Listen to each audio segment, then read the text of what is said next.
What is CADR in air coolers? What capacity of air cooler is best for me? Cooler with fan और blower, honeycomb वाला air cooler लूं या कोई और? क्या ये मेरे सीलिंग फैन से कम या ज्यादा इलेक्ट्रिसिटी कंज्यूम करेगा? ये सारे क्वेश्चंस आपके भी दिमाग में चल रहे होंगे, तो चलिए आज इसको क्लियर करते हैं। ये वीडियो को बिल्कुल भी स्किप मत करना, नहीं तो फिर कमेंट्स में ये मत पूछना कि मेरे लिए कौन सा एयर कूलर बेस्ट होगा।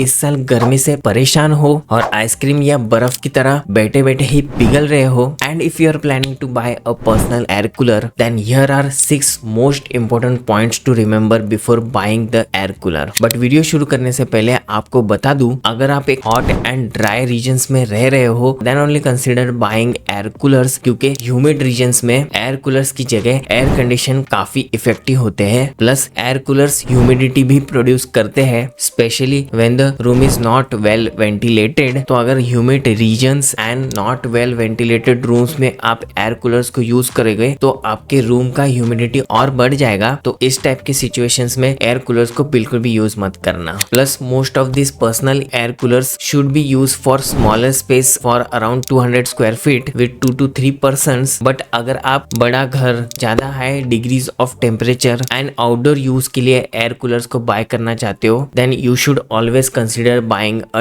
Desert air cooler. ऑल्सो अगर आपके रीजन का टेम्परेचर 40 डिग्री सेल्सियस के आसपास जाता है, तो यहाँ भी एयर कूलर्स की जगह पे air condition should be your ideal choice. और अगर आपको जानना है कि एयर कंडीशन कौन सा आपके लिए बेस्ट होगा, तो मेरा ये वीडियो उसी के ऊपर है, जरूर चेकआउट करना। सो उसी की तरह अभी एयर कूलर्स के बारे में भी बात करते हैं। So here are top 6 most important points to remember before buying air coolers. उसमें सबसे पहला है फॉर्म फैक्टर। तो फॉर्म फैक्टर में 3 पॉइंट्स आपको ध्यान रखना है। Personal, tower and window air coolers, जहाँ पे personal and tower air coolers generally portable and easy to move और रिलोकेट कर सकते हो using castor wheels on both these air coolers. Whereas window air coolers में ऐसा कुछ नहीं रहता है, वो आपके विंडो पे फिक्स किया जाता है, तो उसको आप इजीली यहाँ वहाँ घुमा नहीं सकते या रिलोकेट नहीं कर पाओगे। तो आपके रिक्वायरमेंट के हिसाब से इन तीनों ऑप्शंस में से आप एक एयर कूलर्स को बाय कर सकते हो। सेकंड पॉइंट है कैपेसिटी। तो जैसे एयर कंडीशन में टनेज होता है, वैसे एयर कूलर्स में वाटर कैरिंग कैपेसिटी होता है, जो कि अगेन हेल्प करता है कि आपका एयर कूलर कितने टाइम तक चलेगा विदाउट वाटर रिफिल। तो जनरली ऑफिस या स्टडी स्पेसेस, जो जनरली स्मॉलर स्पेसेस रहते हैं, उसके लिए आप 7 to 10 लीटर्स वाले एयर कूलर्स को कंसिडर कर सकते हैं। बट अगर आपको होल नाइट कूलर्स को चलाना है, तो 20 लीटर्स to 55 लीटर्स वाले एयर कूलर्स को प्रिफर करना, जो कि आपको फ्रीक्वेंट वाटर रिफिल करने की जरूरत नहीं पड़ेगी, वो पूरी नाइट नॉन स्टॉप चलेंगे। तो जितने ज्यादा लीटर्स का एयर कूलर रहेगा उतना बढ़िया रहेगा, क्योंकि आपको वाटर रिफिल ज्यादा फ्रीक्वेंटली नहीं करना पड़ेगा। बट आजकल ऑटो वाटर रिफिल वाले एयर कूलर्स भी आते हैं, जहाँ पे एक इनलेट पाइप प्रोवाइड किया जाता है, जो कि आपके टैप को डायरेक्टली अटैच किया जाता है। तो कूलर के रिक्वायरमेंट के हिसाब से वो ऑटोमेटिकली वाटर इनटेक कर लेता है। तो नॉन स्टॉप एयर कूलर चालू आप उस केस में रख सकते हो, और आपका मैनुअल वाटर रिफिल वाला वर्क जो है वो बच जाता है। बाकी किसी कूलर्स में सेपरेट आइस ट्रे कंपार्टमेंट भी रहता है फॉर फास्टर कूलिंग, बट कोई एयर कूलर्स में वाटर टैंक ही इतना बड़ा दिया जाता है ताकि आप उसमें ही आइस क्यूब को ऐड कर सके for obviously faster cooling. Third point, cooling capacity. यहाँ पे 3 पॉइंट्स पर आपको ध्यान देना है। सबसे पहले क्लीन एयर डिलीवरी रेट, जिसको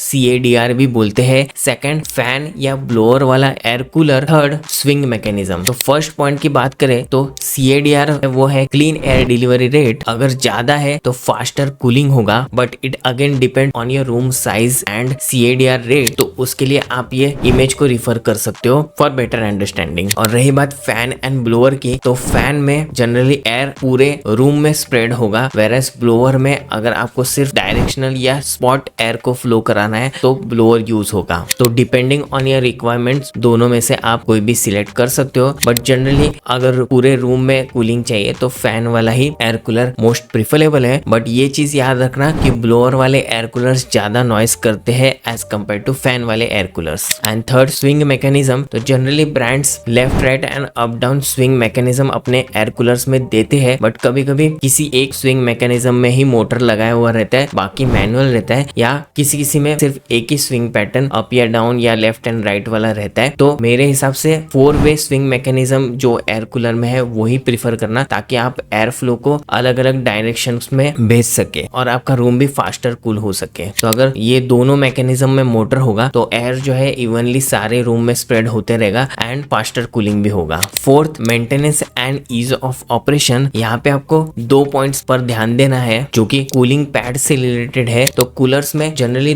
2 टाइप के कूलिंग पैड्स आते हैं, एक वुड वुल और सेकंड हनीकॉम्ब। तो वुड वुल जो होता है वो जनरली चीपर होता है बट डिफिकल्ट टू मेंटेन क्योंकि वो जल्दी से मोल्ड या बैक्टीरिया कैच कर लेता है, वेरएज हनीकॉम्ब वो थोड़ा सा कॉस्टलियर रहता है बट इजी टू मेंटेन रहता है, जो कि सेल्यूलोज से बनाया रहता है, जो कि मोर ड्यूरेबल रहता है वुड वुल या एस्पेन कूलिंग पैड से। Fifth and most important point, pricing and warranties. तो जनरली एयर कूलर ब्रांड वो 1 ईयर की वारंटी देते हैं बट कोई कोई ब्रांड 2 इयर्स का मोटर पे देते हैं या फिर 2 years on cooler and 1 year on pump. और प्राइस रेंज की बात करें तो 4000 to 12,000 रुपीज तक जाता है बट अगेन कोई कोई ब्रांड कुछ लग्जरी या यूनिक फीचर्स अपने कूलर में ऐड कर सकते हैं लाइक वाईफाई और टच कंट्रोल्स, जिससे एक्स्ट्रा भी चार्ज कर ले। So depending on your budget and requirements आप एयर कूलर्स को बाय कर सकते हैं। और 6 पॉइंट की बात करें तो मिसेलेनियस एंड लग्जरी फीचर्स के बारे में बात करेंगे, जैसे कि remote control support, smart controls using wifi और internet and providing digital displays with touch screen या फिर टच स्क्रीन वाले कीज। ये एक गुड एडिशन होगा आपके कूलर के लिए बट आप इसको डेफिनेटली अवॉइड कर सकते हो अगर स्पेशली आप बजट या वैल्यू फॉर मनी सेगमेंट में एयर कूलर्स को बाय करना चाहते हो। लास्टली एक कंक्लूडिंग नोट देना चाहता हूँ, ये कुछ कॉमन फीचर्स है जो कि आपके एयर कूलर में होगा तो यूजिंग एयर कूलर्स काफी आसान हो जाएगा। उसमें सबसे पहले है water level indicator, second support for inverter for better power consumption, third thermal overload protection जो कि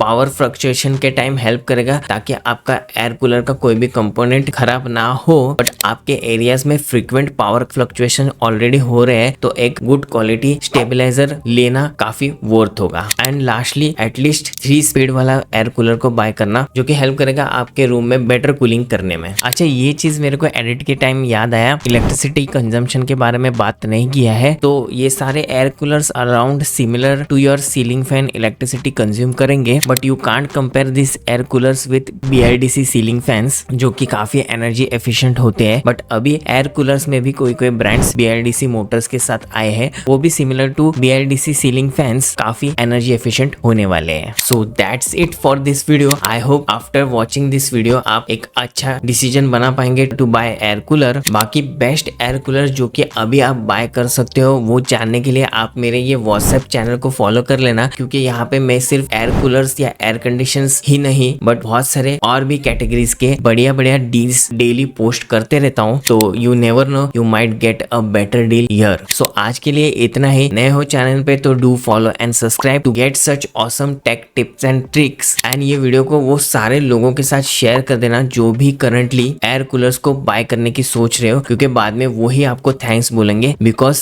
you have provided them the ultimate guide of buying air coolers. बाकी लाइक भी कर दो यार, फ्री है।